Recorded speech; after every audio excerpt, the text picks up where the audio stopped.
Voilà, ce soir, nous nous intéressons encore à la rougeole et à la rubéole dans Nature et Bien-être, mais ce soir, on parle prise en charge et on parle traitement. Ce sera tout juste après avoir suivi ce reportage.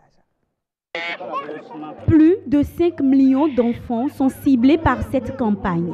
Ils ont entre 9 mois et 14 ans. Tous devront bénéficier du vaccin contre la rougeole et la rubéole.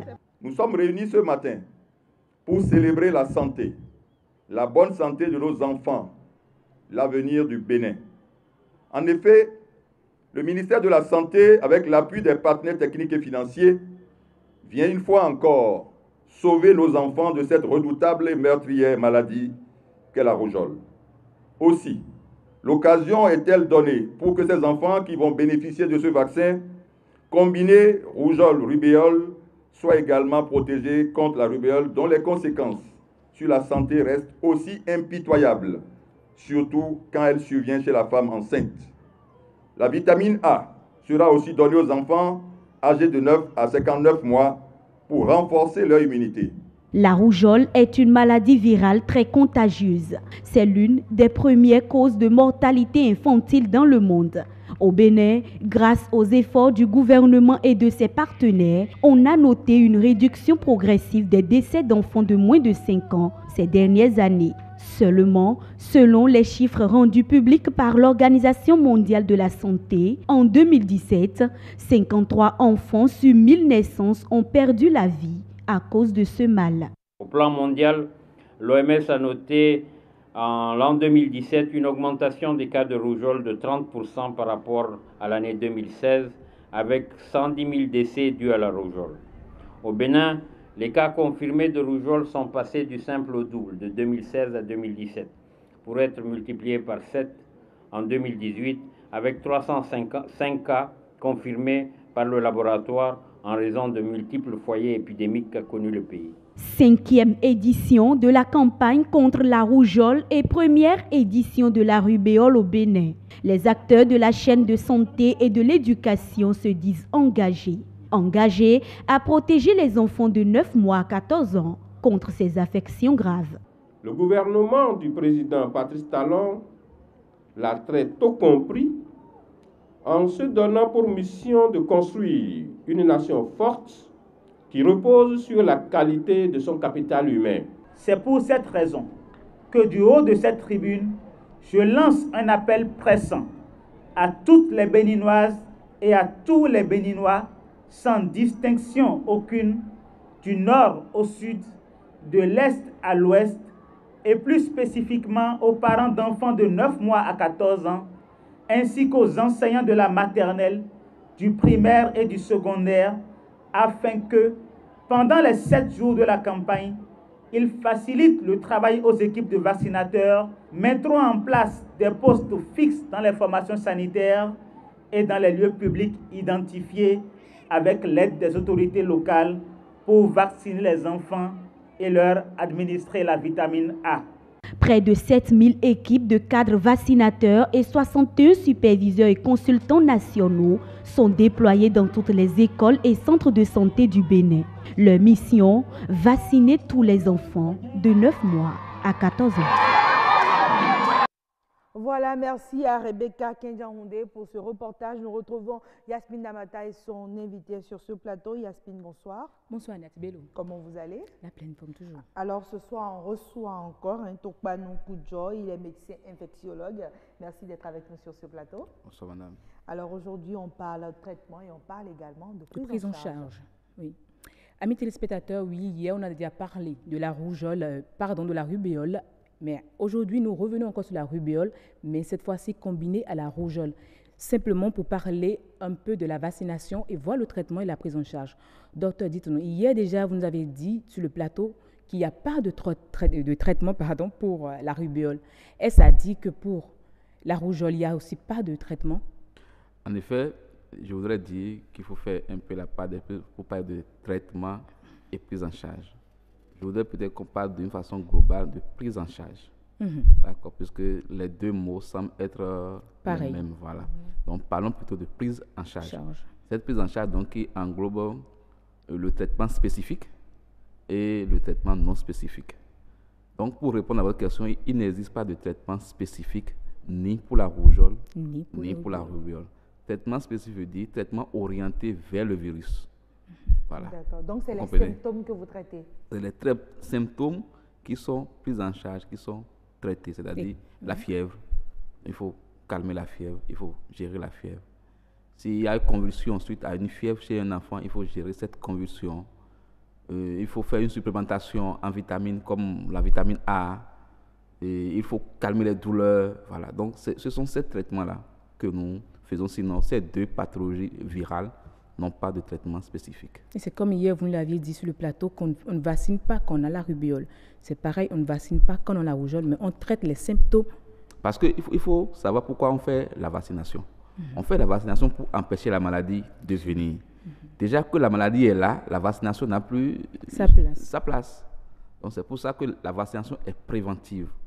Donc quand quelqu'un fait déjà la maladie, il faut éviter de vacciner, sinon vous aggravez encore sa situation. Certains meurent même après qu'on les ait vaccinés. Parce que la vaccination dans ce contexte peut créer une situation anaphylactique, un choc. Et là, c'est difficile. C'est comme si on avait le moins et le plus qui se rencontrent. Bon, pas le moins, le plus. Le plus et le plus. Le plus et le plus. Vous compliquez davantage la situation de la personne. Parce que la personne avait déjà le germe. Et souvent, les vaccins sont des germes atténués. Et déjà que la maladie est là, je vous parlais hier de l'immunisation. Oui. Ou bien de immunisation. Donc, si l'état immunitaire de la personne est affaibli, le vaccin viendra aggraver la situation. Donc, il ne faut pas vacciner quelqu'un qui a déjà la maladie. Mais dans ce cas, pour la vaccination, il faut d'abord faire des analyses pour s'assurer peut-être qu'on n'a pas le gène. Bien sûr, c'est ce qui est recommandé. Voilà. Déjà à 9 mois, comme l'a dit pour la campagne dans l'élément de Rebecca, à 9 mois déjà, on vaccine les enfants, on fait des campagnes. Cette vaccination, elle immunise les enfants pendant combien de temps?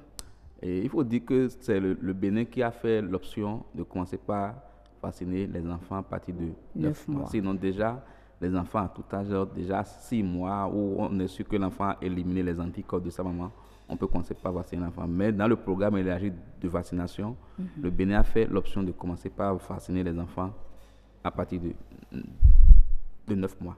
Et là, cette vaccination immunise à 95% les enfants à vie. C'est une immunisation à vie. Sauf qu'il faut parfois faire des campagnes de rattrapage pour que les enfants, les 5% qui ne sont pas immunisés à vie, on puisse les récupérer. Également la vaccination. La campagne que nous faisons, c'est des campagnes de rattrapage pour être certain qu'on a couvert tous les enfants. D'accord. Voilà. Mais souvent, cette campagne, elle est saisonnière. Oui, il ne faut pas dire qu'elle est vraiment saisonnière. Nous sommes à la 5e étape, édition. C'est compte tenu également de l'épidémiologie dans le monde que les États et l'OMS décident de vacciner les enfants. Et ces épidémies arrivent de façon sporadique ou bien de façon saisonnière. Donc, quand d'autres pays sont en épidémie, les pays qui entourent restent en alerte et se préparent et vaccinent les enfants. Docteur Tokpano, je voudrais comprendre, la maman qui est en état et qui fait une fausse couche parce qu'elle a la rubéole, elle s'est dit qu'elle n'était pas vaccinée ou elle s'est vaccinée mais son organisme n'est pas immunisé contre la maladie. Ce qu'il faut retenir dans les deux cas, elle était ou pas vaccinée, c'est que son immunisation n'était pas parfaite pour contrer le virus. Exactement. Donc, cette maman, on va espérer qu'à la fin de cette maladie-là, qu'elle puisse être immunisée, puisque c'est des maladies à immunisation. Voilà.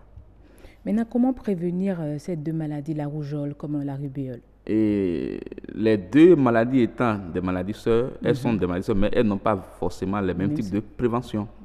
Voilà. Puisque les modes de contagion ne sont pas forcément les mêmes. L'autre, c'est l'air, l'autre... Donc, si je prends la rougeole, pour commencer, le premier mode de prévention, c'est l'éviction, c'est-à-dire l'isolement. Il ne faut pas qu'il y ait de contact entre une personne saine et quelqu'un qui a la rougeole. C'est ça qu'on propose l'éviction scolaire pour les enfants. On les retire totalement de l'école, on les isole à la maison, on les prend en charge.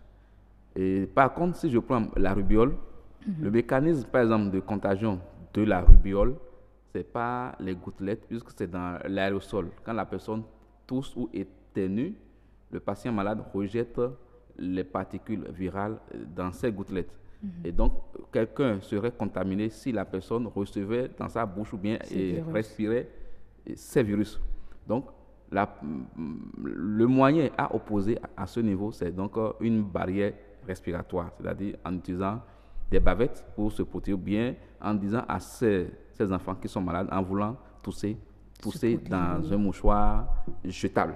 D'accord. Voilà, donc on utilise et on jette en même temps. Encore qu'il faut savoir que la personne est malade d'abord avant de se protéger. Parce que généralement, tous, on oublie de se protéger. Non, il y a des signes. Vous avez, quand vous prenez la rougeole comme la rubiole, des signes existent. On a parlé des signes hier. On avait dit que ces deux maladies sont des fièvres éruptives. Donc forcément, il y a des boutons. Voilà, et une fièvre. Sauf que les boutons n'apparaissent pas toujours selon le même schéma concernant les deux maladies. C'est pour ça qu'il faut forcément rencontrer un agent de santé qui sache faire la part des choses. Voilà. Donc nous sommes dans le contexte maintenant que la maladie est diagnostiquée. Le diagnostic est posé et nous sommes dans le cas de ces deux maladies. L'autre chose qu'il faut aussi dire pour la prévention, c'est systématiquement le lavage des mains à l'eau et au savon. Ça nous protège de beaucoup de choses. Qu'on soit donc c'est déjà heureux que souvent en milieu scolaire, le système de lavage des mains est presque obligatoire. Exactement. Ouais, qu'on soit dans la rougeole, rubiole, il faut se laver forcément les mains. Et l'autre chose qu'il faut dire, j'ai déjà parlé de l'éviction scolaire, de l'isolement et de la technique de protéger avec les barrières. Il faut également la communication, l'information, que les gens sachent que telle maladie peut donner telle chose. Il faut également assainir son cadre de vie. L'hygiène de vie est importante également pour la prévention de ces types de maladies. Mais ce qui est important, si nous prenons la rubiole, puisque c'est de ça qu'il s'agit aujourd'hui, c'est de faire le diagnostic, la sérologie. Que vous soyez en couple ou bien vous envisagez vous mettre en couple, vous envisagez tomber enceinte, il faut forcément demander à votre médecin de vous diagnostiquer, de faire la sérologie. C'est un test, une prise de sang qui permet de rechercher les anticorps contre le virus de la rubiole dans le sang de la patiente. La rubiole, on dit souvent que c'est chez la femme que c'est plus compliqué. C'est comment la femme qui peut avoir la rubiole? Non, pas forcément que la femme seule peut avoir la rubiole, mais on parle de femme enceinte. Ah, d'accord. Voilà, femme enceinte, parce que la rubiole entraîne des complications graves chez l'enfant. Et je l'ai dit hier, qu'au premier trimestre, les complications sont plus graves. Ça commence par s'atténuer au deuxième, au troisième trimestre. Mais c'est toujours grave parce que l'enfant peut naître soit avec une rubiole congénitale, soit avec une malformation cardiovasculaire, soit avec une cataracte, c'est-à-dire les yeux qui sont malades, et soit avec une pneumopathie, donc, ou bien avec une surdité. Donc tous ces enfants qui sont nés sous muet, il faut aller réellement chercher la cause si la maman n'avait pas fait une rubiole en cours de grossesse.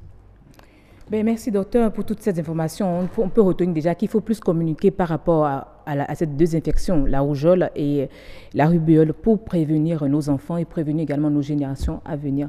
Agnès Bello, c'est bien fini pour notre plateau à nous. Yasmine Damata, merci pour le choix du sujet. On ne finira jamais d'apprendre en ce qui concerne la rougeole et la rubéole. Donc, mesdames et messieurs, prenez donc les dispositions pour les éviter. C'est jamais bon de les avoir, ces maladies-là.